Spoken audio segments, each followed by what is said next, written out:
Buen día, ¿cómo están? ¿Cómo les fue en el feriado? ¿Bien? ¿Sí? Vino bien. La clase de hoy es sobre educar sin castigar. Es súper importante porque generalmente está casi como sobreentendido en nuestra cultura, en muchas culturas, ¿no? Que para enseñar hay que castigar. El castigo forma parte de los métodos de enseñanza de prácticamente todos los sistemas y parte de esta asignatura, y ustedes lo vieron cuando vieron el conductismo, ¿sí? Tiene un montón de evidencias o de investigaciones que demuestran que no se aprende a través del castigo, que el castigo no sirve para adquirir nuevas respuestas, sino que el castigo produce efectos que a veces son como paradójicos. O sea, lo que conseguimos cuando castigamos es que aumenten las conductas que tratamos de evitar, es que se produzcan una serie de efectos que a veces son aleatorios y que no podemos predecir, pero que sin embargo no resuelve el problema que tenemos. Y básicamente una de las cuestiones que queríamos abordar es que el día de mañana muchos y muchas de ustedes van a trabajar en el ámbito clínico y probablemente en terapias infanto-juveniles, donde básicamente una de las demandas más grandes que hay es lo que se llama orientación a padres, donde uno conversa con padres y con madres, explicándole de alguna manera cómo generalizar. O sea, lo más normal que sucede en una familia, vamos a situarlo acá como marplatense, es como decir, bueno, el nene o la nena no estudian, le va mal en la escuela, y entonces ¿qué hago? Y le saco el celular, le saco los permisos para salir, no le compro ropa, le voy como quitando cosas, le voy aplicando castigos. Ustedes ya vieron el cuadro de contingencia, ya vieron a Skinner. Bien, vieron el cuadro de contingencias, ¿sí? Vieron que hay como dos formas de castigo. Un castigo es aplicar un estímulo adverso directamente, ¿sí? O sea, es castigar, donde yo les puedo dar un golpe o les puedo dar un choque eléctrico, digamos, ¿sí? O les puedo hacer algo que implica en sí mismo un estímulo adverso que produce insatisfacción, lo cual, de acuerdo a la teoría, tendería a que ese comportamiento disminuyera o fuera desapareciendo, lo cual no es real. Y por el otro lado, otra forma de castigar era retirar un reforzador. Entonces es cuando te saco el celular, cuando no te dejo jugar a la Play, cuando no te doy permiso para salir. Básicamente, la forma de castigo, todos ustedes fueron criados recientemente, muchos hace muy poco tiempo. ¿Cómo los criaban a ustedes? Cuando sus padres y madres querían que ustedes hicieran algo, ¿cómo hacían?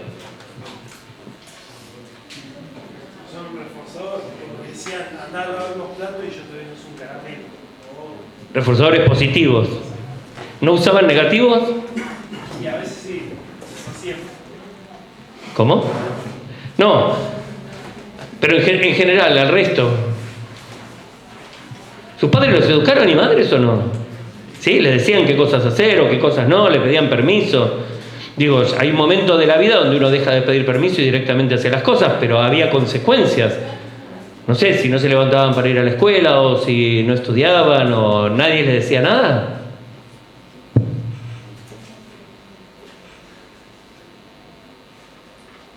Nadie va a decirme nada. Tírenme un centro, algo, alguien que responda, que cuente. Un poco de las dos, un poco de todo. Un poco de todo. Por ejemplo, Reforzadores positivos o reforzadores. ¿cómo cuáles? Si portaba bien, llevaban. Te llevaban a McDonald's. Bien. Si te portabas bien o si hacías otro tipo de cosas. ¿Qué cosas te pedían tu papá y tu mamá? No sé, llevabas el trámite, se portaba bien, no, aquí las cosas. Bien. ¿Y qué castigos te ponían? No me llevabas, no sé, retiraban los estímulos positivos. ¿Nunca te castigaron? No, sí. ¿Sí? ¿Físicamente? ¿Alguna vez te castigaron físicamente? Hay mucha gente que piensa que, ¿sí?, las cosas con sangre entran, decía, había como un refrán. O sea que hay mucha gente, inclusive muchos pediatras, que siguen aconsejando a las madres, un sopapo bien puesto en el momento adecuado es buenísimo. Es como decir, no, flaco. Un pediatra sabe de anatomía, ¿sí?, de un niño, básicamente, no sabe nada de comportamiento. Pero, como es el pediatra, se lo suele consultar sobre muchísimas cosas. Digo, Pero no tienen ni idea. Obviamente, no sé si ustedes saben que el castigo físico a menores de edad en la Argentina está penado por la ley. O sea, si yo sé que alguno de ustedes le pega a alguno de sus hijos o hijas, lo puedo denunciar penalmente y va preso. Sí. O sea, por más que sea su hija o su hijo, no les da derecho a castigarlo físicamente. El castigo corporal está penado por la ley. Digo, primero, no solamente porque representa una inequidad de fuerzas, es como se llama abuso físico, ¿sí? Y más todavía cuando es el hijo de uno o de una. Y además, porque no sirve para nada. O sea, genera un montón de... Está demostrado empíricamente, hay un montón de experimentos que niños y niñas que fueron golpeados, ¿sí?, en su infancia, se vuelven padres o madres golpeadoras en el futuro. Es como una manera de perpetrar algo de, bueno, no, cuando yo era chico mi viejo me pegaba con el cinturón, así que te voy a dar unos buenos cinturonazos para que entiendas lo que está bien. Digo, tan mal no salí, te decía. No, y tan mal no salí, es como el justificativo, ¿no es cierto? Y muchísima gente, hoy en día la gente suele ocultarlo y no suele decirlo porque de alguna forma te avergüenza, pero al interior de las casas eso suele suceder. Y aplican un montón de castigos sin ninguna clase de criterio. O sea, generalmente si uno va a aplicar, hay como una guía, creo, no sé si la vieron, la guía para aplicar castigos. Ahora yo después les voy a enseñar, si quieren castigar, cómo tienen que hacerlo de verdad para que sea eficiente, ¿sí? Porque es como decir, si vamos a dar un castigo, tiene que ser lo más fuerte que sea posible. Porque si yo te doy un coscorrón así, es como que no te hace absolutamente nada. Y con el tiempo empieza a generar acostumbramiento. Entonces cada vez te tengo que pegar un poco más fuerte, hasta que en algún momento voy a tener que pegarte con un palo y sacarte sangre para poder conseguir algo. ¿Y quién está dispuesto a ese tipo de cosas? Digo, y además un castigo se debe aplicar cada vez que hay un operante que no resulta la adecuada. Entonces cada vez que te veo que hiciste algo mal, te tengo que castigar y con la máxima intensidad posible. Hay un montón de características o de requisitos que hacen para que que se necesitan para que un castigo de alguna manera pudiera funcionar. Sin embargo, todos los experimentos, ¿vieron cuando vieron Thorndike? ¿Lo ven? ¿Cuándo vieron? ¿Sí? ¿Vieron la ley del efecto truncado? ¿Qué dice la ley del efecto truncado? La ley del efecto, en realidad, era como muy... La ley del efecto que decía Thorndike, que si recibís una recompensa por un determinado tipo de comportamiento, aumenta la probabilidad de que lo repitas, y que si vos recibís un estímulo adverso o un castigo, disminuye la probabilidad de que lo vuelvas a repetir. Con el tiempo, Thorndike, que hacía un montón de experimentos, ¿sí?, con gatos, con palomas, con animalitos, empezó a darse cuenta que el castigo no funcionaba y reformuló su teoría y ya lo llamó la ley del efecto truncado. ¿Por qué? Porque solo dice que se aprende cuando hay una recompensa, no cuando hay un castigo, o sea, lo elimina. Skinner, sobre el final de su obra o de su vida, él defendía todo, inclusive hasta la religión, todo como aprendizaje en función de la recompensa, lo cual no es cierto. Pero como les había dicho en la clase anterior, a pesar de que el conductismo no sirve como una teoría para explicar el aprendizaje, sí ha generado un montón de intervenciones claramente eficientes para generar cambios en el comportamiento. Cómo se explica ese cambio del comportamiento es muchísimo más complejo, porque hay un aparato cognitivo, porque hay expectativas, porque hay un montón de procesos que intervienen sobre cómo nosotros vamos a procesar esa información y cómo vamos a especular. De hecho, muchas y muchos de nosotros a veces hacemos cosas que sabemos que podrían estar penadas, ¿sí? No sé, como pasar un semáforo en rojo, o andar a mayor velocidad de lo permitido, o tomarnos una cerveza y salir y manejar, porque creemos que vamos a poder evitar el castigo. O sea, pero el castigo no cambia el comportamiento, lo cambia mucho más la recompensa. Particularmente tratábamos este tema porque realmente es preocupante el hecho de que se siga fomentando y que siga habiendo gente que todavía recomienda castigar físicamente a niños y niñas para poder conseguir un objetivo. El castigo es malo en todos lados, o sea, de alguna manera esto se sabía cuando... ¿En las escuelas de ustedes había amonestaciones, firmas o algún tipo de sanción? En todas. ¿Y eso es un castigo o no? Sí, claramente es un castigo. ¿Sí? ¿Funcionaba? No, nunca funcionó. Era como que uno iba hasta que llegaba a 24:30, ¿sí? No sé, uno es como que va buscando, no deja de hacer cosas porque hay un castigo. O sea, uno tiende a hacerlas cuando hay ausencia de control, ¿sí? Bien, estos son los textos que hay, que son como la base de esta clase, ¿sí?, que ustedes los van a poder ver. Algunos son de UNICEF. Este de UNICEF es sobre los avances en la prevención del total del castigo corporal hacia niños, niñas y adolescentes en Latinoamérica. ¿Sí? Tiene algunos gráficos. Bien. Explica por qué, los avances, ¿sí? Hay solamente en todo el planeta 46 países que prohibieron el castigo corporal en todas sus formas, inclusive en el seno familiar. ¿Saben cuántos países hay en el mundo? ¿Cuánto? Más o menos, ¿no es cierto? Y fíjense que solamente 46 lo han prohibido, ¿sí? En Latinoamérica cada vez hay más, son 8 los que ya promulgaron legislación completamente prohibitivo, ¿sí? Inclusive la corrección, amparaban la corrección moderada, o sea, pegarles un poquito estaba bien, no había que pegarles demasiado. Estos datos son del 2015. La Argentina es uno de los países pioneros. En el 2014, ¿sí? Tenemos esta ley. Se prohíbe el castigo corporal en cualquiera de sus formas, los malos tratos y cualquier hecho que lesione o menoscabe física o psíquicamente a los niños o adolescentes. Claramente, ¿sí? O sea, claramente está penado. Bolivia, ¿sí? También tiene. Deben emplear métodos no violentos en la crianza. Se prohíbe cualquier tipo de castigo físico, violento o humillante, ¿sí? Ahora, fíjense que todos los demás países de la América Latina lo contemplan, o lo permiten, o siguen pensando que eso podría estar bien. Esto es sobre las oportunidades, ¿sí? Donde va hablando, esta es la prohibición en 2015, ahí se ve en el mapa. En el año 2000 no había absolutamente ningún país en Latinoamérica que prohibiera el castigo físico, ¿sí? Hoy estamos mucho más avanzados, no sé cómo estamos en este momento. Bien. ¿Cómo hacemos entonces para poder educar sin usar el castigo?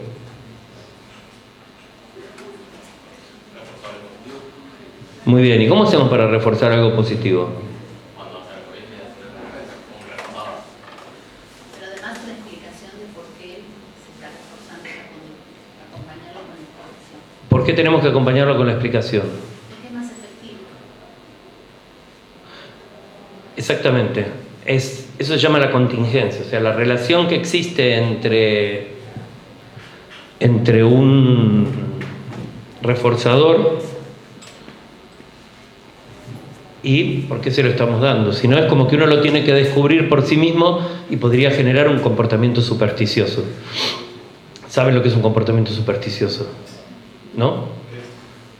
Es un condicionamiento en el cual no hay una relación lógica o directa entre el comportamiento y el reforzador. El clásico ejemplo es: fui a rendir cognitiva y tenía esta camisa, entonces ahora me pongo esta camisa para rendir cualquier examen. ¿Por qué? Exacto. Es un condicionamiento supersticioso.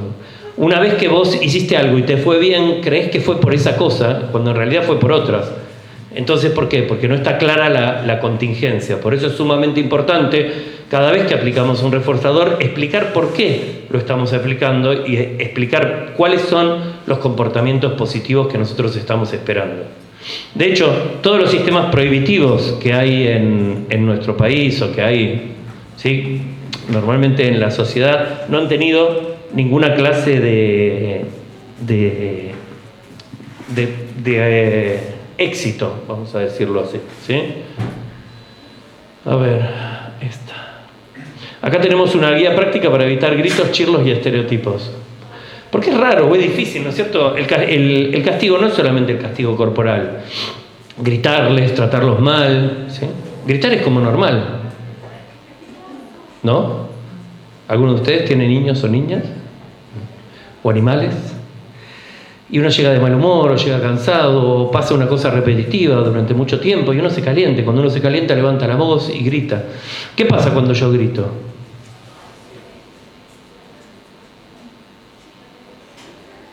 ¿Qué pasa cuando alguien les grita?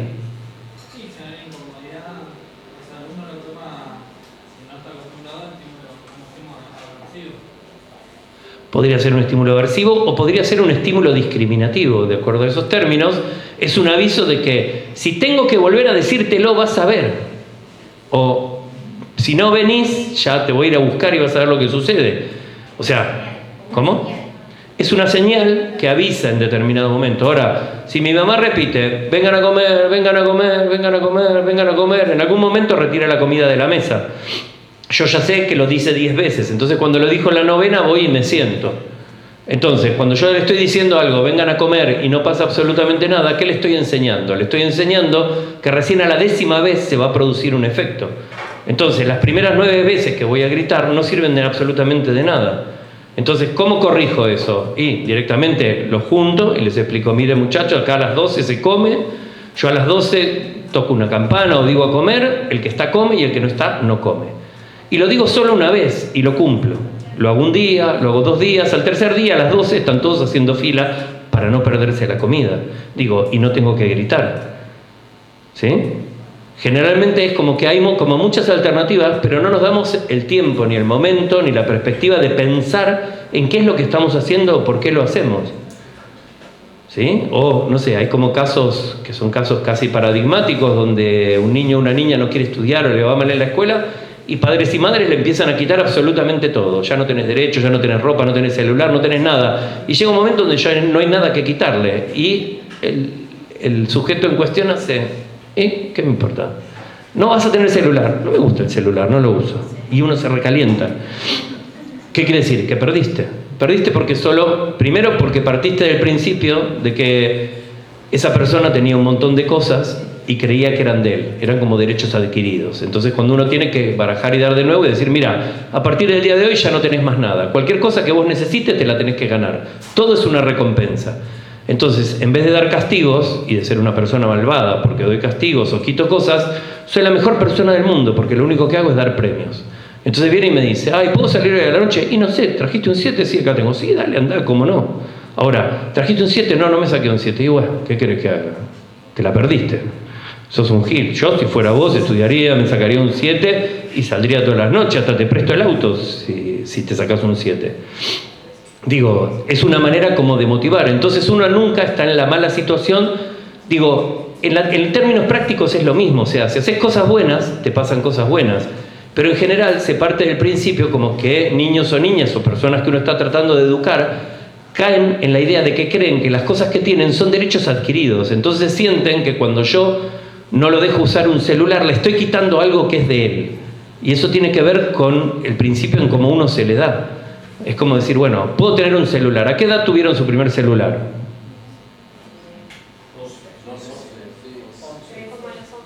11, 12, 13, ¿no es cierto? Y hasta que no lo tenían era como, dale, ¿qué quiero un celular? Todos tienen un celular. Cómprame un celular. Y generalmente nos regalaban un celular. ¿Alguno de ustedes tuvo que hacer algo para tener un celular? Junté 1.000 pesos.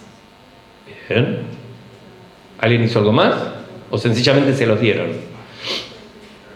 Ese es el error, es como perder la oportunidad. ¿Querés un celular? Claro que sí, te voy a comprar uno, pero ¿cómo te lo vas a ganar? Digo, ¿por qué? Porque vivimos en una meritocracia donde todas las cosas las tenemos que ganar. Digo, si uno no trabaja, a nadie lo va a castigar, obviamente no va a recibir ningún tipo de recompensa.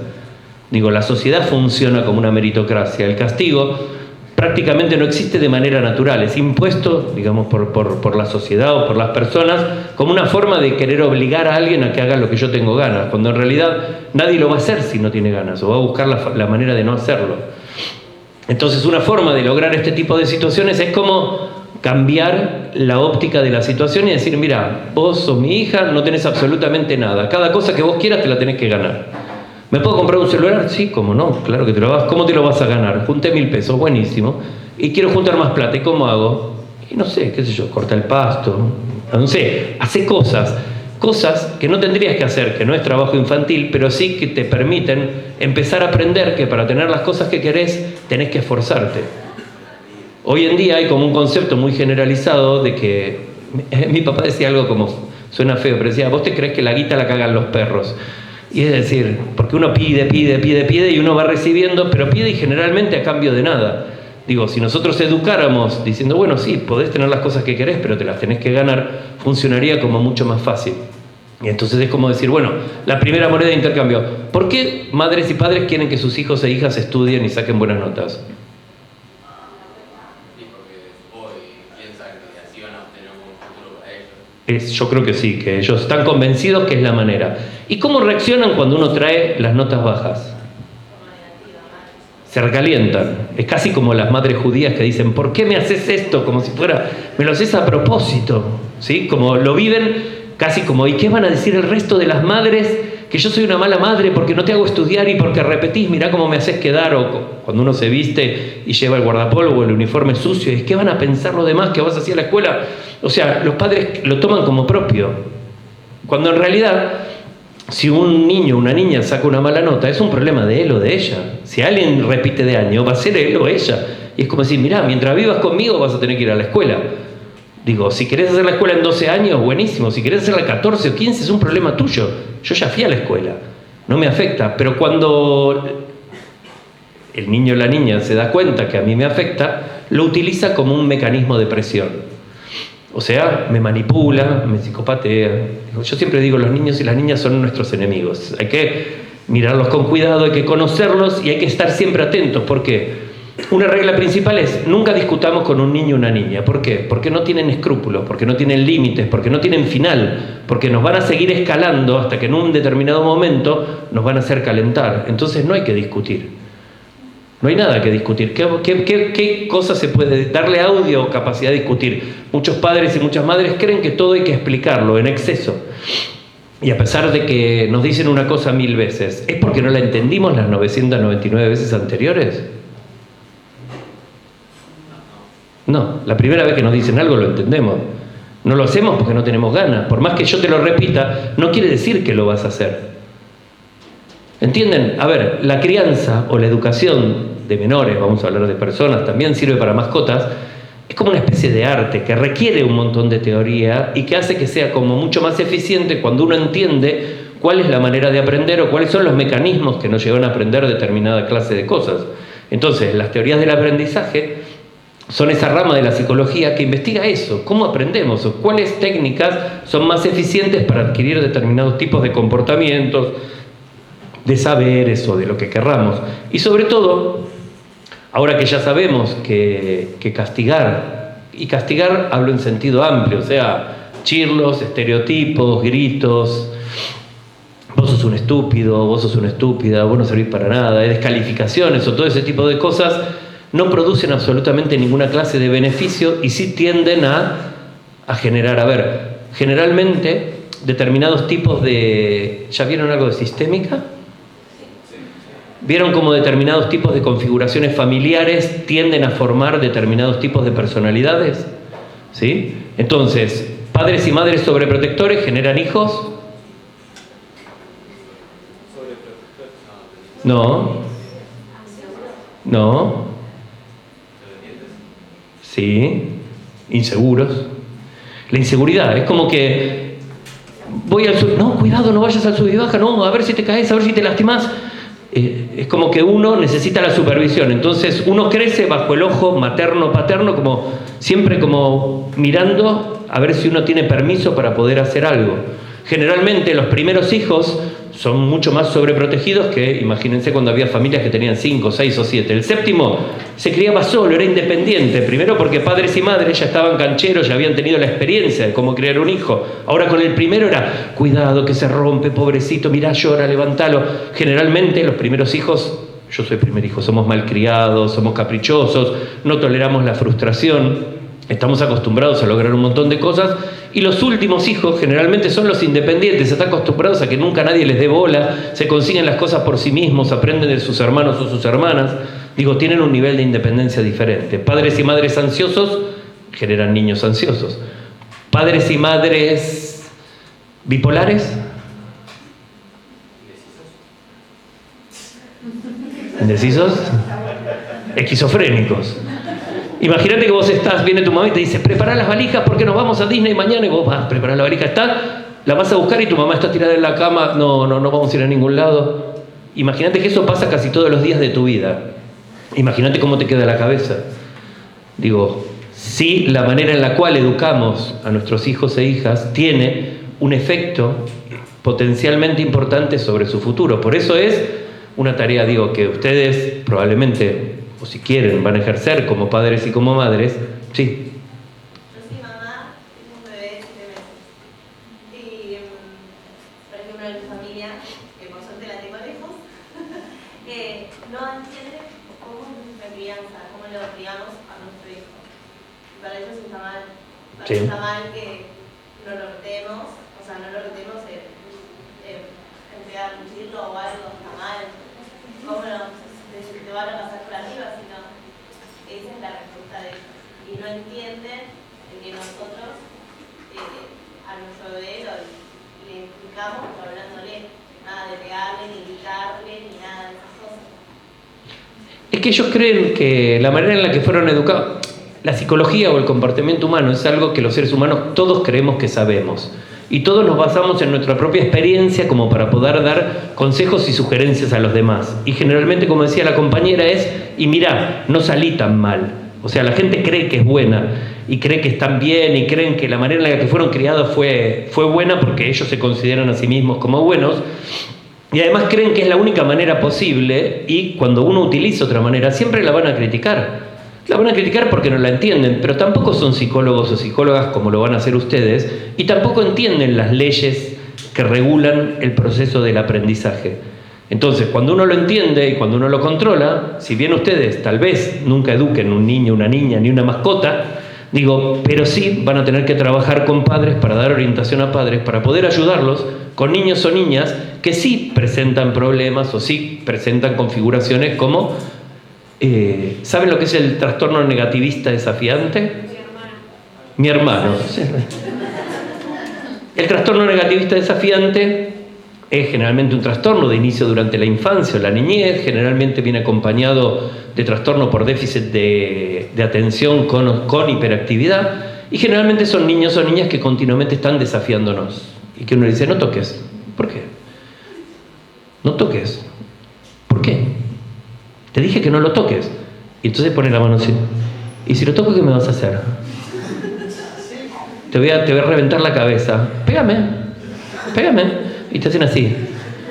Pero llevan esa escalada a un nivel tal que padres y madres se quedan sin ninguna clase de recursos. O sea, imagínense, yo he atendido niños que se habían subido al techo y que le gritaban me voy a tirar, y la madre, no, por favor, y el chico obviamente casi como un psicópata, la manipulaba para conseguir las cosas bajo amenaza de que se iba a tirar del techo.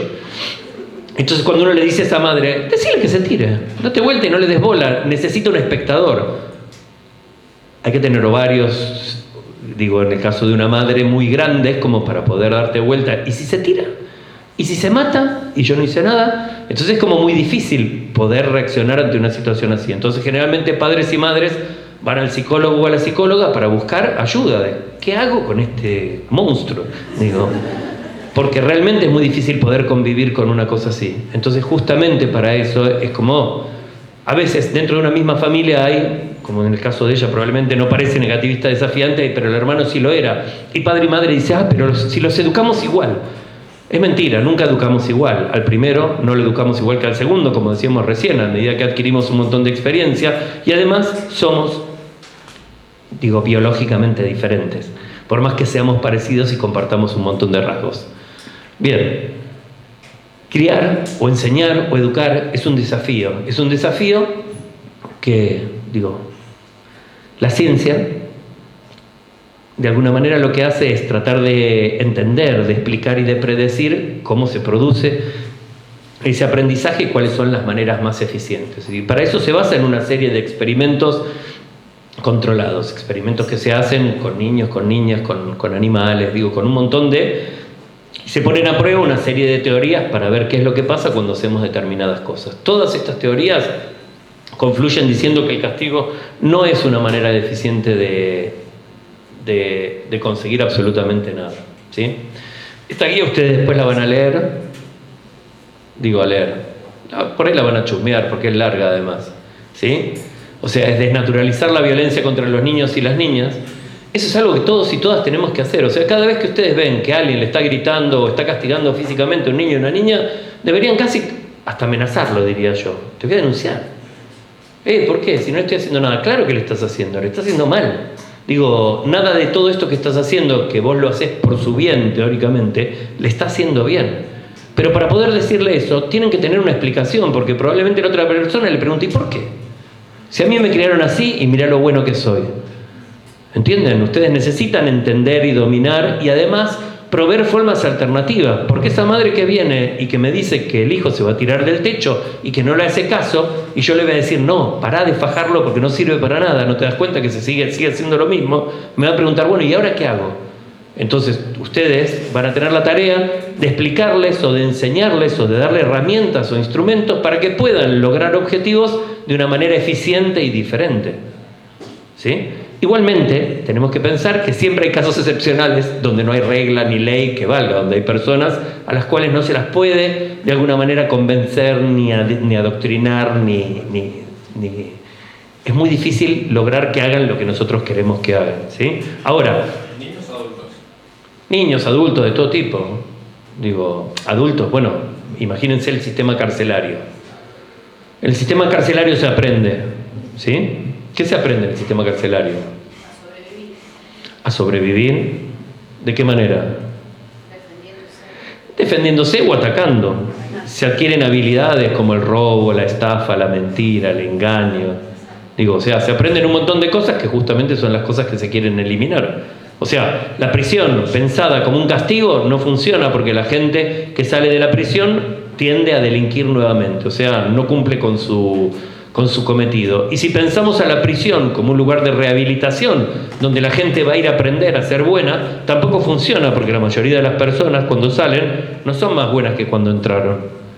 O sea, ¿qué quiere decir? Que un tipo de institución basada en el castigo o basada, digamos, en el otro principio, que sería como el de las recompensas, como un lugar de aprender, tampoco funciona, ¿sí?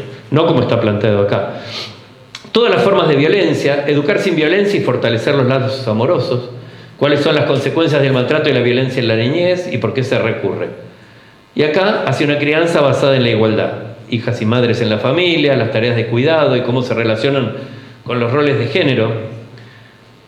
Siempre, varones, nos tocaba sacar la basura, limpiar la caca del perro, cortar el pasto, y a las chicas lavar el auto, y a las chicas les tocaba lavar los platos, poner la mesa, hacer la comida, hacer la cama.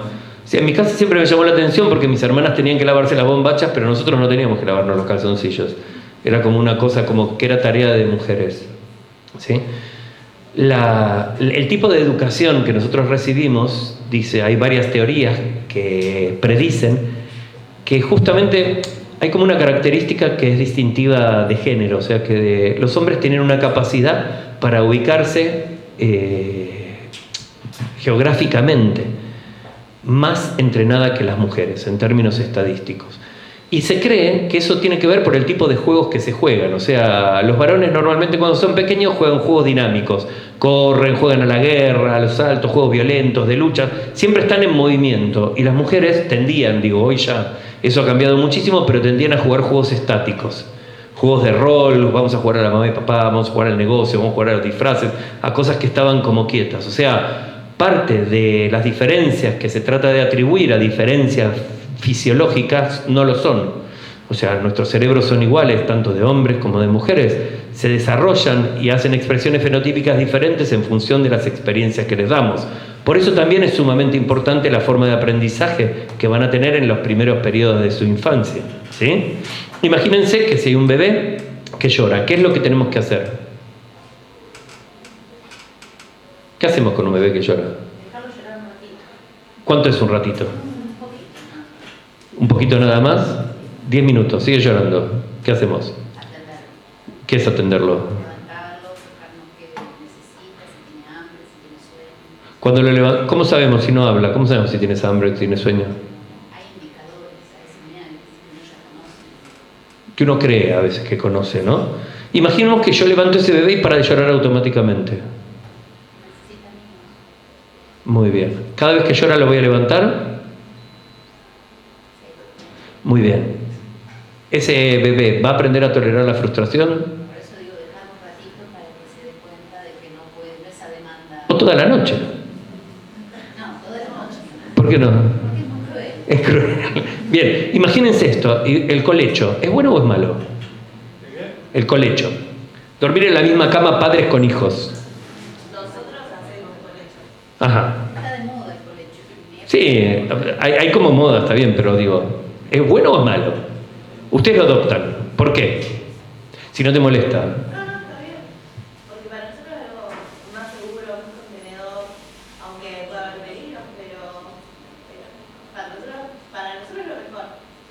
Pero no estás muy segura de por qué. Sí, porque tiene todo el cariño, si se despierta a la noche, la contención de que tienen nuestros hermanos están con nosotros. Es otra cosa al que él esté solo, durmiendo, no sé, para nosotros.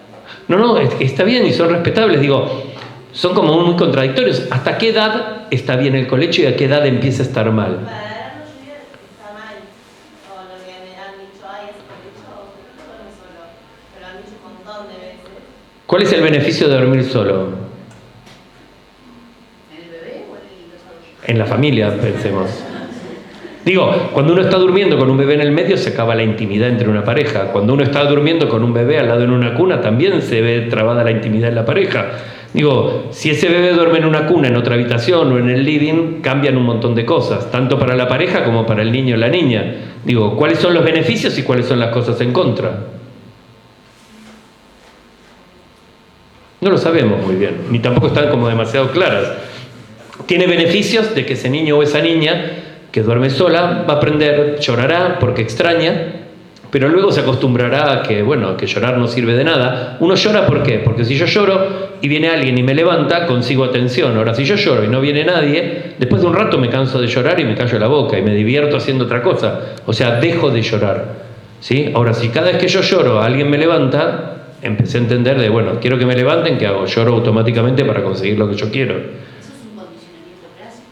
No, es mucho más complejo. O sea, ¿los bebés tienen representaciones mentales o no? A partir de determinada edad, sí, pero no sé de cuántos meses estamos hablando. Piaget, por decirles a alguien que ustedes conocen, decía que recién a los 2 años teníamos representaciones mentales. Hoy sabemos que tenemos representaciones mentales aún antes de nacer. O sea, cuando nacemos ya sabemos, ya tenemos intencionalidad, ya imaginamos cosas. No podemos hablar porque nuestro aparato fonador no está preparado, pero nuestro cerebro ya piensa con imágenes.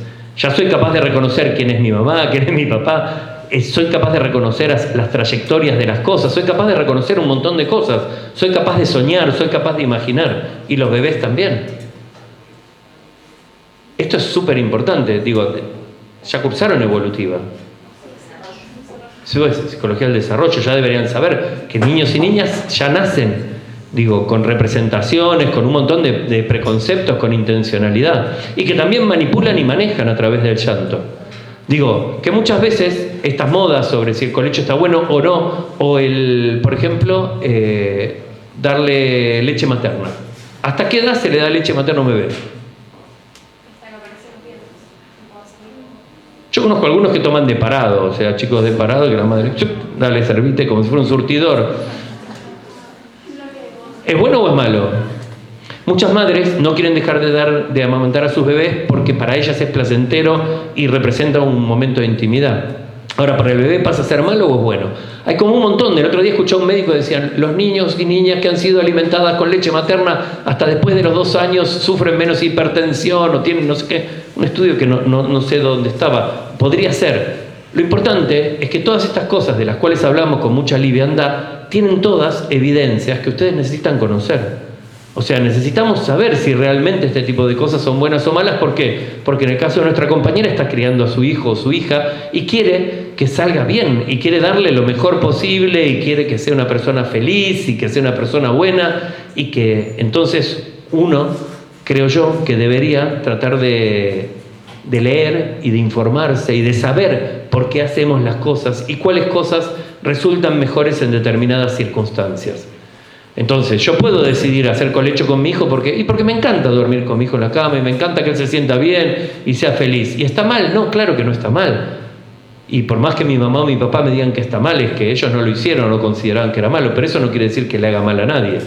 Entonces, claramente, como todas las cosas en la vida, tiene cosas buenas y tiene cosas malas. Tiene cosas que van a favorecer una serie de aspectos y tiene cosas que van a ir en detrimento, digamos, de esas cosas buenas. Entonces, siempre que estamos tratando de enseñar, ¿sí? Porque asumimos que niños y niñas deben aprender, o sea que la tarea de padre y de madre es como enseñarle cómo manejarse de manera independiente en un mundo que cada día es más cruel, más inequitativo, más terrible. Y siempre nos da la sensación como de, no, me da miedo que salga a la calle, 13 años. No, ¿cómo se va a tomar un colectivo? Yo me acuerdo que tomaba colectivo a los 9 años. Decía, ¿y por qué yo podía? No, pero ahora todo cambió. Este es como el efecto viejo, ¿vieron? Que uno siempre cuando es joven, los viejos te dicen, no, en mi época... Bueno, cuando hacen eso es, no, en mi época yo andaba a los 9, pero ahora no se puede. Digo, niñas y niños son los primeros interesados en que no les pase nada, no son estúpidos. Nacen, se desarrollan y crecen en esta época y conocen cuáles son los peligros del ambiente. No es necesario que se los contemos. Los conocen mucho más que nosotros, que ni siquiera, en mi caso, ya ni salgo a un boliche de noche, no tengo ni idea de cómo funciona, pero aún puedo opinar sobre eso. ¿Qué quiere decir? Quiere decir, todo el discurso está orientado a esto, es entender las leyes del aprendizaje, los procesos por los cuales adquirimos conocimientos son importantes. ¿Por qué? Porque también regulan en la manera en la cual nosotros vamos a enseñar un montón de cosas. Entonces, ¿cómo enseñarle a nuestra progenie cuáles las habilidades que necesitamos que va a requerir el día de mañana para poder manejarse en este mundo? ¿Qué cosas le enseñamos y cómo se las vamos a enseñar? Digo, si no hacen lo que nosotros decimos que tiene que hacer, imaginemos el caso de la compañera que a pesar de que yo le estoy diciendo que cría mal a su hijo, ella insiste en criarla de esa mala manera. ¿Qué debería hacer? ¿Qué hace tu papá y tu mamá cuando vos le decís que educás a tus hijos así? Quedar más solo. Pero que cuando vos le decís no, a nosotros no nos gusta, ¿qué hacen? Caras. Caras de reprobación. De que está mal. Claro. Bien. ¿Y una cara de reprobación qué es? Un castigo. Es un estímulo adverso. Es como, estos pendejos no saben nada, se creen que saben todo, son unos boludos. Ya van a ver cuando sea grande, ya van a ver lo que le va a salir. O sea, profieren amenazas o de alguna manera sueltan un montón de estímulos adversos. Ni siquiera se preocupan por entender cuáles son los fundamentos por los cuales lo están educando de esa manera, y además piensan que la nena, ¿no? No la ven como una mujer, como una persona que ya tiene un hijo, digo, que tiene derecho a poder decidir cómo lo hace. La siguen viendo como su propia hija y se atribuyen una serie de criterios de propiedad. Es mi hija y debería hacerme caso toda la vida, aun cuando sea grande. Es como faltar el respeto a un padre o una madre, es como una cosa que está mal. ¿Está mal? No, yo creo que está bien. Cuando mi mamá dice una estupidez, claramente mi mamá está diciendo estupideces. O cuando mi mamá me llama para contarme que la vecina, el perro de la vecina tiene un problema de dermatitis, y me dice, mamá, no me llames por esta estupidez, no me interesa lo que le pasa al perro de tu vecina. Ahora, ¿por qué no decimos decir estas cosas? ¿No es una forma de educar? ¿Por qué nos cuesta ser honestos? Y por la respuesta muchas veces. A ver, desarrolle. Y dependiendo de la respuesta que le puedas dar ante eso, por ejemplo, no sé, como madre, voy a decir, ¿cómo estás diciendo estupideces? Y tu mamá te está retando, ¿no? ¿Cómo me vas a decir eso? Bueno, entonces ahí estás empezando a luchar en contra de esa conducta. Por ejemplo. Para mí, para no hacerle mal, no hacerlo sentir mal. Por eso muchas veces no decís nada o no es algo que sentís en el momento. Porque crees que le va a hacer mal. Claro. ¿Pero que ella te haga mal está bien? No. Sí, o por las consecuencias. Por las consecuencias. Imaginen una discusión de pareja cualquiera. ¿Sí? Cara de orto. ¿Qué te pasa? Nada. ¿Cómo nada? Mira la cara que tenés. Es la única cara que tengo. Para mí tenés cara de culo. ¿Te pasa algo? Ya te dije que no me pasa nada. Para mí te pasa algo. Mira la cara que tenés. Si me seguís preguntando me voy a calentar. Luego de media hora de esta refriega, uno termina diciendo, no, lo que pasa es que... ¿Por qué no me lo dijiste la primera vez? ¿Por qué pasa eso? Porque queremos controlar la conducta del otro. Queremos controlar.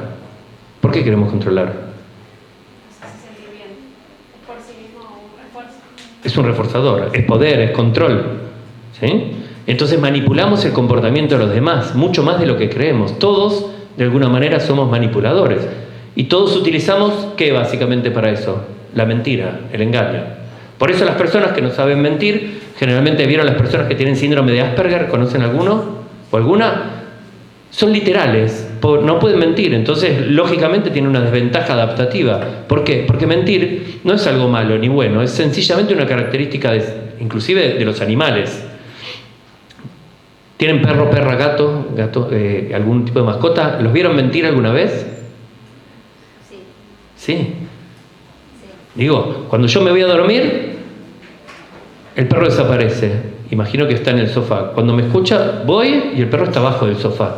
Y sin embargo el sofá está calentito. ¿Qué está haciendo el perro? Está mintiendo. Está tratando de engañar. ¿Sí? Los seres humanos también, todos mentimos. Mentimos, es una característica normal de la especie. El que no miente es porque tiene un problema. Digo, se puede mentir con buenas intenciones, se puede mentir con malas intenciones, se puede mentir para perjudicar al otro, se puede mentir para preservar al otro. ¿Sí? ¿Vos decís que tiene un carácter adaptativo la mentira? Sí, claro, es una característica de la especie. Justamente el que no miente o el que no puede mentir porque tiene ese déficit, tiene una desventaja adaptativa. Solo, imaginen a alguien que solo dice la verdad, creo que han visto películas. Es dificilísimo. Bien, entonces mentimos muchas veces para manipular, mentimos para... ¿La honestidad por qué sirve?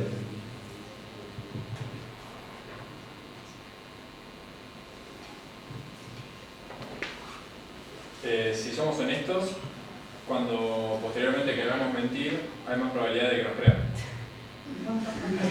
Mentimos mejor, a veces decimos la verdad y a veces mentimos. Para crear vínculos sinceros también, papá. No es lo mismo.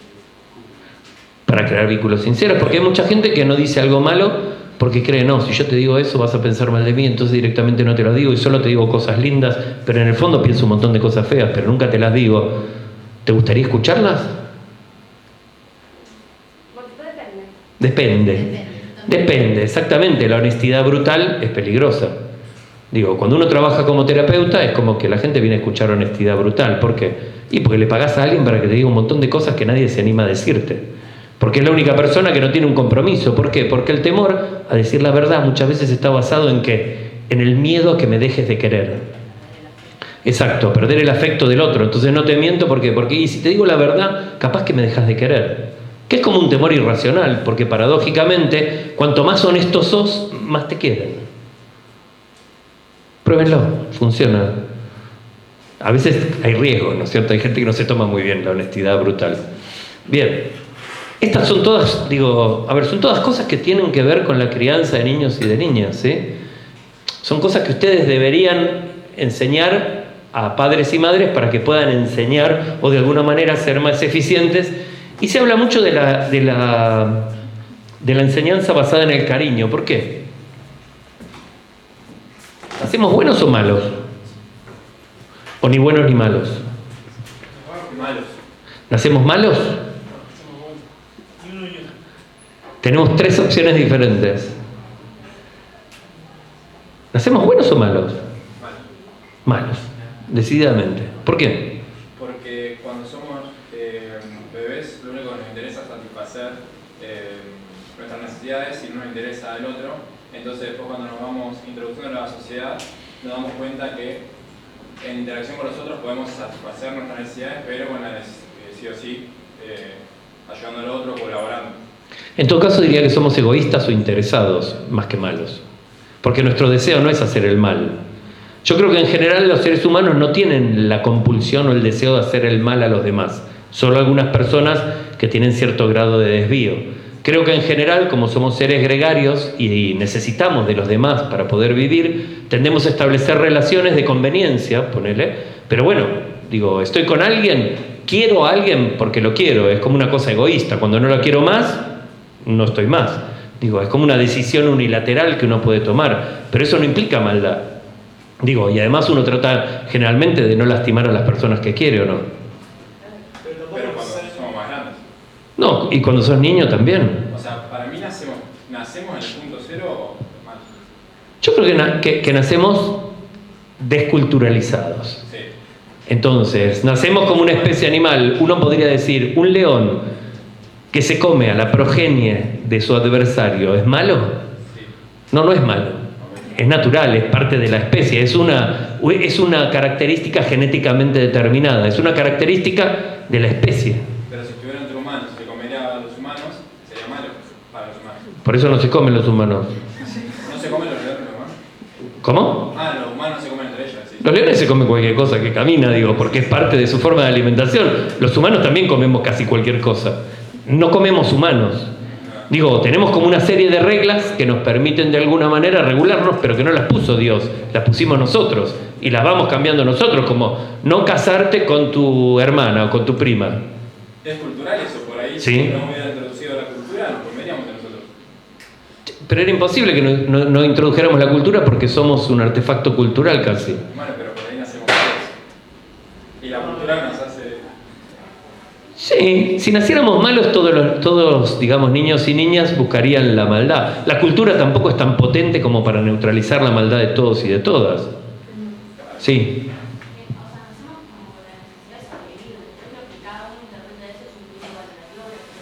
Exacto. No existe el mal o el bien. Son solo ni lo lindo o lo feo. Las cosas no son ni lindas, ni feas, ni buenas, ni malas. Digo, las cosas son. Ni uno ni otro. Exacto, yo creo que sí. Que como decía la compañera, nacemos, tenemos una inscripción genética que determina mucha parte de nuestro comportamiento, que esta es otra de las cosas que van en contra del conductismo. O sea, hay un montón de cosas de nuestro comportamiento que están reguladas y genéticamente determinadas y que no vamos a cambiar. Somos animales gregarios, tendemos a buscar parejas, buscar grupos, a movernos en manada, a nuclearnos, a asociarnos. Digo, muy pocas personas son las que viven en absoluta soledad o en el ostracismo, digamos, como algunas especies animales. Y para poder vivir con otras o con otros debemos desarrollar una serie de características que hacen que otros y otras también quieran vivir con nosotros y que nos podamos ayudar mutuamente. Eso es lo que lleva a desarrollar una cultura y una serie de reglas que van cambiando con el tiempo sobre lo que está bien y lo que está mal. Un hombre en la Argentina que tiene 2 mujeres es bígamo y va preso. Un hombre en Irak que tiene 14 mujeres es un campeón. Entonces, ¿cómo decir? ¿Tener muchas mujeres es un delito o está bien? No es ni bueno ni malo. Digo, depende de cómo... Y todos, nuestro sistema de valores y de creencias es así. Las cosas no son buenas o malas. Entonces no nacemos ni buenos y malos, nacemos. Somos seres humanos, tenemos una serie de características distintivas que son propias de la especie, que no son ni buenas ni malas, que a veces las consideramos malas. Entonces, ¿qué hacemos? Educamos para tratar de neutralizarlas. Cuando mi hijo va al jardín y le pega al compañerito y me llama la directora y me dice, che, tu hijo está fajando a todo el mundo, ¿qué tengo que hacer? Tengo que tratar de hacer alguna intervención para que deje de pegarles. ¿Por qué? ¿Por qué tengo que hacerlo? Porque la sociedad está mal vista. ¿Y por qué más? Para que aprendan a convivir en sociedad. Para que aprenda a convivir, para que se dé cuenta que si le pega a la sociedad lo va a rechazar, para que entienda que no va a poder vivir solo. Digo, que en este momento, mientras es niño, tiene el apoyo de una familia, pero solo porque somos familia. Porque en determinado momento va a tener que salir de ese núcleo familiar y desarrollar su propia vida. Hay muchos que no lo entienden, ¿no? Que creen que cuando salen la vida es como era en casa. Bueno, hoy en día, generalmente jóvenes y adolescentes se quedan en casa de los padres hasta los 30 o un poco más. Es como una tendencia. ¿Por qué? Contexto socioeconómico desfavorable. ¿Y qué más? Comodidad. Uno está cómodo en casa, hasta que empieza a pelearse con mamá o con papá, hasta que empieza a disputar ciertas cuestiones o ciertas reglas que son familiares, que no son ni buenas ni malas, son las que cada familia puede establecer. Bien, derivamos en esto hablando de por qué el cariño, ¿no? Creemos que el cariño es una buena manera de educar o no, transmitir el cariño, el cuidado por los demás. Son valores que han sido como históricamente buenos, ¿no? A veces manejados por las religiones de maneras particulares donde te dicen que ser bueno es esto, esto y esto no es bueno. De hecho, para la religión católica, apostólica, romana, los 10 mandamientos son 10 cosas que nos encanta hacer. O sea, la gula, desear a la mujer del prójimo, son todas cosas como que todo lo que a uno le gusta, fornicar, por ejemplo. Todo el mundo tiene sexo, pero nadie habla de sexo. ¿Por qué? Porque la religión decía que estaba mal. No robás, matar. No robar, no matar. ¿Todos alguna vez robaron algo aunque sea chiquitito o no? ¿Se sintieron culpables? Sí. ¿Por qué? ¿Cuál es la manera de la iglesia de educar? La culpa. La mayoría de los sistemas familiares es la culpa.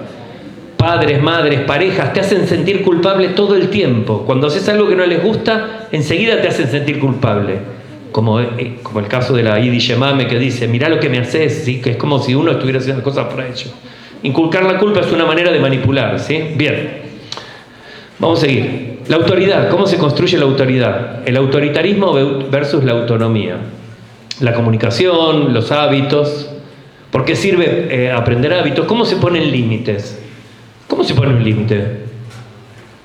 Que es difícil, ¿no?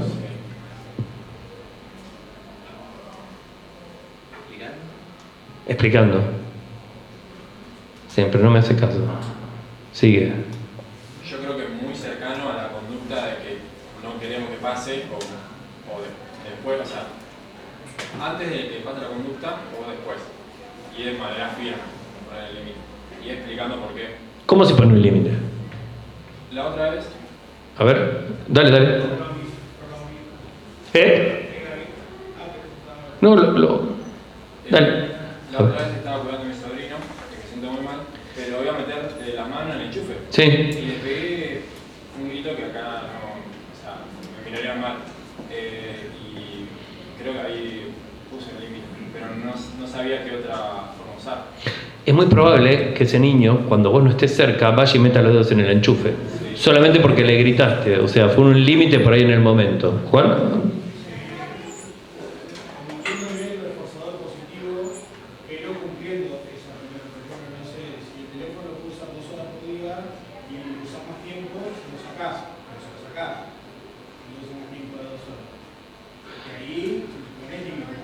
El límite es mantener la palabra. Para poner un límite no hay que gritar, no hay que amenazar, no hay que enojarse, no hay que castigar, sino que es como se hablaba, no es no. Digo, cuando en una relación o en una interacción entre un hombre y una mujer, la mujer dice no, no es no. Digo, no necesita decirlo 40 veces, no necesita decirlo con énfasis, no necesita repetirlo muchas veces. No es no, y eso debería ser un límite. Pero no estamos acostumbrados, generalmente, en nuestras familias, o nuestras madres, o nuestros padres, nos han acostumbrado que un límite es gritar, o es levantar la voz, o es amenazar, o es repetir una cosa 800 veces hasta que eso aparezca. Pero se da ese fenómeno, cuando yo amenazo y no cumplo, deja de ser un límite. Generalmente la mayor parte de los problemas devienen en la crianza por la incapacidad de los padres y las madres para ser consistentes con los límites. Cuando yo te digo, hiciste esto, ahora por 3 meses no vas a ver la televisión, y al día siguiente te dejo ver la televisión. Es un límite que no sirve, es un límite que no va a funcionar la próxima vez. Cuando nosotros prohibimos algo, ¿la idea es castigar o la idea es conseguir una conducta proactiva? Muy bien, entonces, si alguien no hizo algo, decirle, 1 semana no vas a ver la televisión, ¿es útil o es inútil? ¿Por qué? ¿Cómo? Si lo mantenés. Yo soy hija única y jamás cuando me invitaron a mí lo que me hacían era que mi mamá se enojaba y estaba 1 semana enojada. Y para mí, cuando era chiquita, era... ¿Te hacía sentir culpable? Sí. Una perra. Con la culpa. Claro, es como para echárselos en cara. Ahora, si no hiciste lo que digo, no se trata de 1 semana. Si yo te dejo 1 semana sin mirar televisión, mañana, pasado, traspasado, vas a seguir portándote mal, porque total ya sabes que 1 semana no vas a ver televisión. Lo ideal es, ¿cuándo voy a poder ver televisión? Cuando hagas lo que yo quiero. Si mañana lo haces, si ahora lo hago, ¿puedo? Sí, podés. Porque lo que yo quiero es fomentar una acción proactiva y no castigar algo que no me gusta. ¿Entienden? Entonces siempre es como la oportunidad de recuperación. Los castigos prolongados no tienen sentido, no son efectivos, no funcionan. Entonces ¿puedo salir? Sí, ¿cómo no? ¿Tenés un 7? No, no tengo. Bueno, trae un 7 y salís. Y cuando trae un 7 saliste. Y trae un 7 y sale, y al rato se manda una macana. Ahora no salís más. No, lo que te lo ganaste, te lo ganaste. Digo, para poder poner un límite, tiene que haber reglas claras. Para poder educar, tiene que haber reglas claras sobre cómo se va a educar. Digo, y la manipulación del comportamiento, la manipulación o el control sobre las personas. Digo, controlar a un niño o una niña es fácil. ¿No? No están tan seguros. ¿No? 5 años. Hay padres que salita de 3 ya te dicen, pongan usted los límites porque yo no puedo, en mi casa no. 3 años no puedo 3 años. Es como decir, mirá el tamaño que tenés plata, tenés fuerza, tenés poder, tenés todo. ¿Cómo te va a ganar un nene de 3 años? Después sos un idiota. Entonces es como decir, pensá, usá la cabeza, nunca te puede ganar. Jamás. El problema es, ¿cuál es el problema? Ahí hay que pretender delegar la función de, que es la función del papá también. Pero eso es por incapacidad, pero el problema es la persona. No es incapacidad, es comodidad muchas veces, porque es difícil poner límites y sostenerlos. Yo creo que es una de las tareas más difíciles para los padres. ¿Por qué es difícil? Porque implica esto, tener las reglas claras. Muchos padres no tienen las reglas claras, hay que tener constancia, hay que sostenerse, hay que haber un acuerdo entre mamá y papá, porque a veces uno pone un límite y el otro lo relaja, entonces ahí se genera, los pibes lo ven eso, entonces aprovechan esa inconsistencia entre ellos. Me parece que hay condiciones que se tienen que dar que a veces los padres no. Exacto, son las leyes del aprendizaje. Lo que hace ella es orientación a padres. Ella te está explicando cómo poner un límite, por qué poner un límite, cómo se pone, cómo es consistente, cómo funciona. Digo, y en realidad es entender esto, el problema es la regulación emocional. Si yo me caliento porque lo que está haciendo está mal o me está desafiando, todas las decisiones que tome van a ser malas. Entonces, cuando me caliento, lo que tengo que hacer es dar media vuelta e irme al baño, lavarme la cara con agua fría, ir a dar una vuelta a la manzana, tomarme un tiempo afuera para pensar, y luego pensando, no hay manera que un niño me pueda ganar, porque manipulo absolutamente todas las variables, porque puedo controlar absolutamente toda su vida, porque su vida depende de mí para todo lo que necesita. Y además, generalmente es un consejo que yo le doy a padres y madres, es comprate una libreta negra, chiquitita, y la tenés en el bolsillo. Hace algo que no te gusta, sacás y anotás. ¿Qué anotás? Cosas mías, ¿sí? Y anotás. Y lo esperás. Tarde o temprano va a venir y, che, papá, ¿no me llevas a McDonald's? Momento, saco la libreta, yo ya sé lo que dice, la abro y digo, hoy a la mañana vos me dijiste que era un salame, ¿a vos te parece que yo te debería llevar a McDonald's? Sería una mala idea, pésima, y la guardo. Y se queda mirándome. ¿Qué quiere decir? Que las cosas que hiciste en algún momento se pagan siempre. Y que todo tiene. Ahora, si yo me olvido, si pasan cosas así y no cumplo, absolutamente no hay límite. Ahora, la próxima vez que me dices, vos sos un salame, yo saco la libreta, me dice, no, pará, perdóname, la verdad que no quise decirte salame. Entonces, ¿qué hice? Logré, básicamente, ¿sí? Es como decir, cuando vos haces cosas en la vida, las cosas tienen consecuencias. No soy yo quien te castiga, sino que son las consecuencias. Cuando vos tratás a alguien mal en la vida, no podés esperar que esa persona te trate bien. Se llama reciprocidad. Entonces eso es una cosa que uno tiene que enseñar. Uno tiene que enseñar o tiene que dar pautas para poder vivir en comunidad. Como decíamos recién, somos animales gregarios, necesitamos de los demás para poder vivir y tenemos que enseñarles reglas para poder vivir con otras personas. Reglas que generalmente están basadas en el bien, en el cariño, en el cuidado. Querer es cuidar. Digo, es como un principio básico, ¿sí? Querer no es golpear, querer no es lastimar, querer no es gritar, querer no es insultar, querer no es manipular. Profe, yo recuerdo una directora de escuela que no quería que los pibes corrieran en los recreos porque el patio era chico y se estampaban. Y yo pude comprobar lo excelente que fue. Ella les explicó, estaban todos reunidos en la entrada, o sea, estaban formados, por qué ella no quería que corrieran, porque yo los quiero cuidar. Yo sé que si ustedes empiezan a correr, es muy probable que pase esto. Si es un silencio en ese patio, yo te puedo garantizar que fue una de las medidas más efectivas. Ella, autoridad de la escuela, explicó, pero aparte se sentía el cariño con el que ella lo decía, ¿no? Ahí está el valor, digamos, del afecto puesto en juego al fin de lograr un cambio de la conducta de los pibes. Los pibes, no te voy a decir que dejaron de correr completamente, pero mermó mucho la intensidad de esas carreras desaforadas. Mientras ella estaba delante. Probablemente cuando ella no estaba, volvían a correr, para no defraudarla. ¿Por qué? Porque cuando una persona te habla con cariño y te dice algo bien, en general no haces algo para no defraudarla, para no hacerla sentir mal, pero no porque tenés la convicción.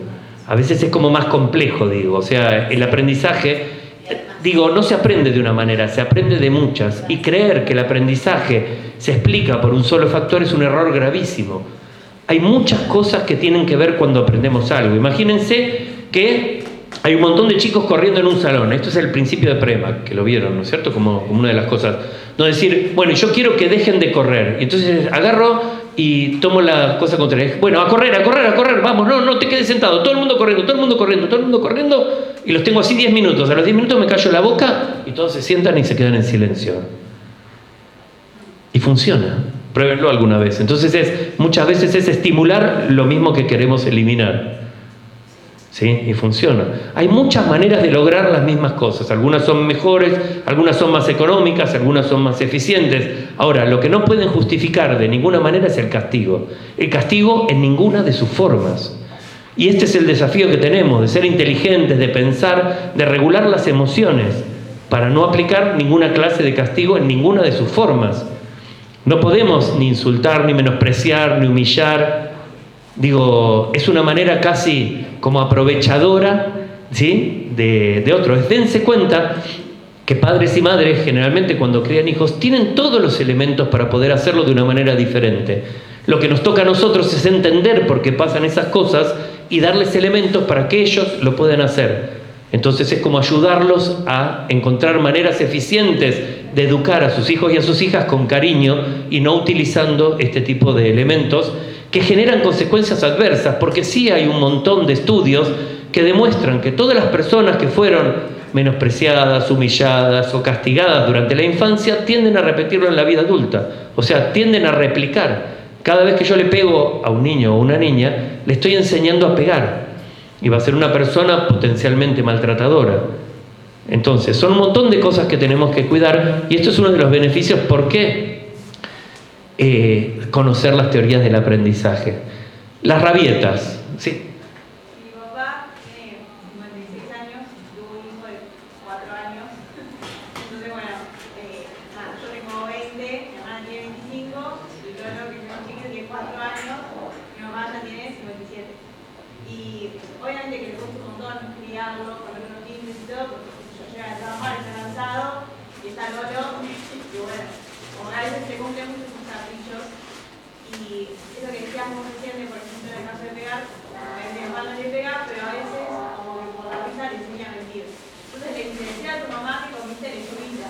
Mi mamá le hizo patear pollo. Y yo le dije, cuidado con eso, porque te estás enseñando a mentir y es como que estás enseñando que la mentira es algo que es gracioso y que está buenísimo y que todos nos reímos, pero después, o sea, ahora que llevo 4 años nos reímos todos, pero bueno, tiene 12, 13 y sigue mintiendo y sigue repitiendo eso que su papá mismo le enseñó. Y además le está enseñando a eludir responsabilidades. O sea, si te mandaste una macana, pon el pecho y bancatela. Digo, no mientas para eludir una responsabilidad o algo que hiciste mal. Lo que le está enseñando, se lo llaman generalmente padres y madres, abuelos y abuelas, porque en vez de educar, lo que hacen es malcriar. O sea, si permiten, ya están cansados. Llega una edad, la edad de tener niños yo creo que es a los 18 o 20. Después de los 20 ya estás cansado, ya no tenés paciencia, la paciencia que requiere tener, no uno. Imaginen que hay familias, nosotros éramos 4. No sé qué, hay momentos donde ya no tiene paciencia la persona que está tratando de educarlos. Imagínense a los 56, 57, 50 años, donde uno ya lo único que quiere es relajarse, tener que lidiar con un nene de 2 años que te está todo el tiempo poniendo a prueba o demandando un montón de cosas. Entonces, ¿cómo decir? Claro. En mi casa, tenemos primos, yo y mi hermana, que tienen 20, 25 años. Que tienen energía y que están bien para ser madres en este caso particular. Y mi papá es el que lo malcría. Como el abuelo. En vez de hacer del abuelo, en vez de hacer de papá, hace del abuelo. Y deja que ustedes colaboren y lo crían. Ahora, generalmente son chicos sobreprotegidos, son chicos malcriados, son chicos mentirosos, son chicos que no toleran la frustración, que se ponen mal cuando no tienen lo que quieren. Ahora, no necesariamente somos fruto de la educación. Padres y madres se educan con estilos parecidos a toda una familia y salen hijos e hijas diferentes. O sea, no pensemos que todo esto es tan determinante como pensamos, pero sí pensemos en esto. ¿Qué hacemos cuando un chico tiene una rabieta, un berrinche? Berrinche, shopping, estamos en el shopping, quiero helado, no, quiero helado, no. Y se tira al piso y empieza ¡ay! A gritar. En el medio del shopping, y todo el mundo para y te mira. ¿Qué le hiciste? Y el chico los mira Y sigue gritando cada vez más, se aprovecha de la situación. ¿Qué hacemos? Le compran el helado a los padres. Le compran el helado muchos. ¿Y qué le enseñamos al chico? Cuando quieras algo, haceme un berrinche. Es más fácil. Yo trabajo en una peluquería y lo veo, van 10 chicos que van en el día, 4 que hacen berrinche. Y los padres le compran. ¿Sí? ¿Qué aprendieron los chicos? Esos chicos son expertos en berrinche. Cada vez que quieren algo, hacen bardo. Aparte se tiran y lloran y lloran y lloran y no lo pueden. Muy bien. Entonces, viene esa madre. No, el nene siempre me hace berrinche. ¿Qué hago? Espero que se me pase. Me siento al lado de él, espero que se me pase. ¿Y si no se le pasa? ¿Cuánto tiempo es que se le pase? Tenemos que irnos. Ahí está la autorregulación del adulto, lo que se pone en juego. Sí, o muchos eligen no llevarlos. Bueno, esa es una solución. Digo, tratamos de que el chico no haga berrinche, ¿no? Pasan por afuera y el que se dice no, y lo hacen que le tapan los ojitos y bueno.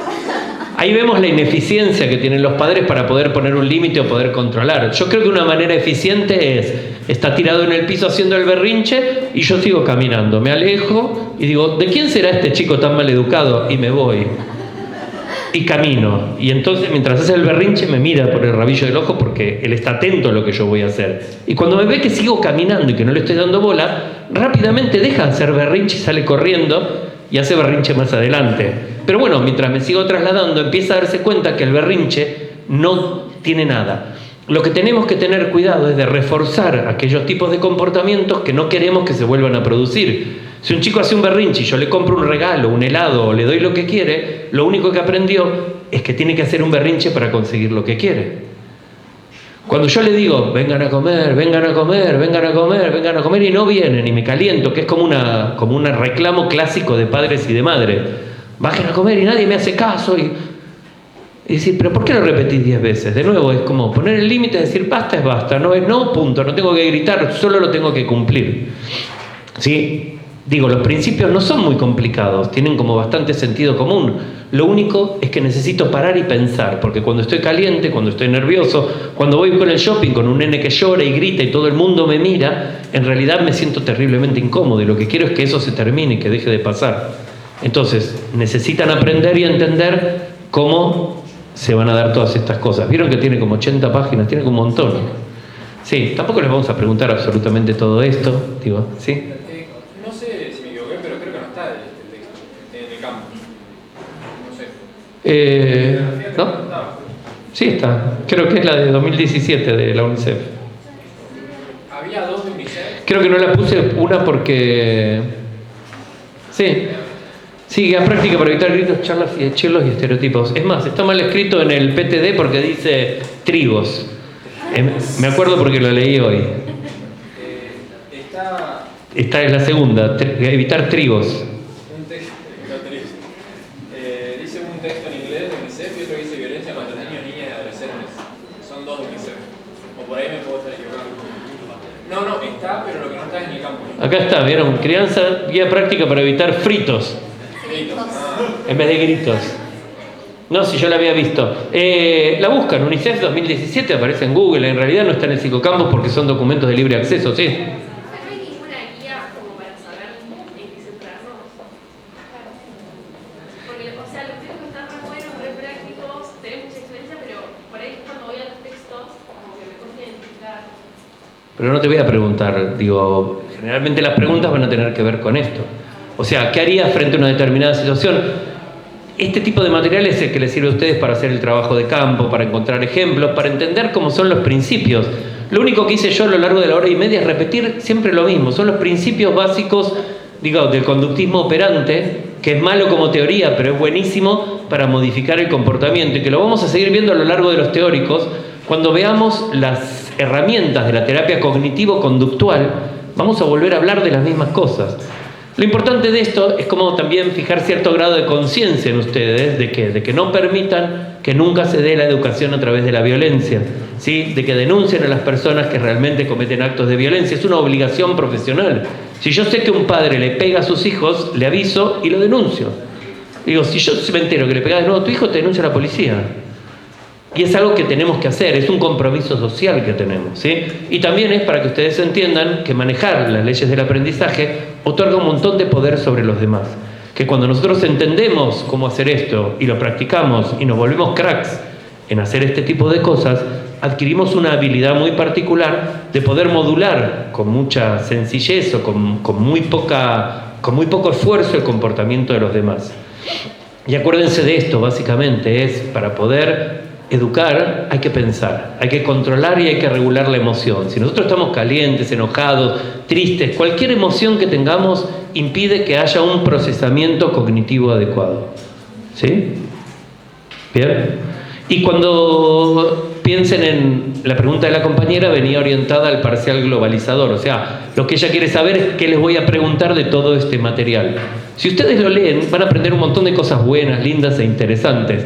No les voy a preguntar absolutamente ningún detalle puntual que haya que aprender de memoria. Sí, a lo mejor, tal vez haya alguna pregunta donde se deba discriminar entre algún concepto general, que son las cosas de las cuales estamos hablando, pero no va a estar el método número 3 de eliminación de, a menos que sea un tema particularmente visto y explicado en una clase práctica, y tampoco les voy a preguntar algo que no haya explicado o no hayamos enseñado en este espacio, ¿sí? Son cosas como muy genéricas. Esta es documentación que es muy rápida y muy fácil de leer, da de alguna manera los mismos ejemplos que yo estoy dando o ejemplos semejantes, de alguna manera analiza las teorías del aprendizaje, pero bueno, me parece que no tiene sentido que yo venga a repetirles lo que dice el texto, ¿no? Me parece que poder hablar o comentar otras cosas es mucho más productivo para ustedes, porque esas cosas las van a leer directamente de los textos.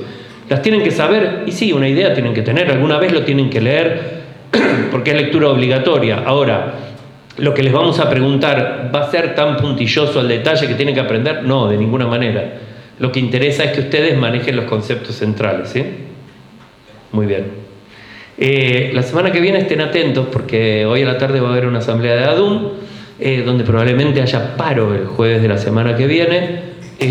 Paro el jueves y movilización el viernes, no sé todavía. Pero, y fíjense por qué, porque hay libertad de cátedra, hay algunos docentes que dan clase y hay algunos otros docentes que optan por no dar clase. Vamos a estar avisando, ¿sí? Generalmente a través del centro de estudiantes aparece. Sépanlo, y bueno, y también que el paro es porque no hay recursos, porque la universidad pública está en riesgo, porque nuestros salarios están congelados. Hay un montón de causas por las cuales se hace este paro. No es porque no querramos trabajar, no es porque seamos malvados, no es porque estemos en contra del gobierno, sino que en realidad estamos a favor de la educación pública, estamos a favor de tener salarios dignos por el trabajo que hacemos. No somos ñoquis, no creemos que seamos ñoquis, hacemos un trabajo que creemos que vale la pena. De hecho, uno gana mucho menos trabajando de esto que trabajando en otros lugares o en el sector privado.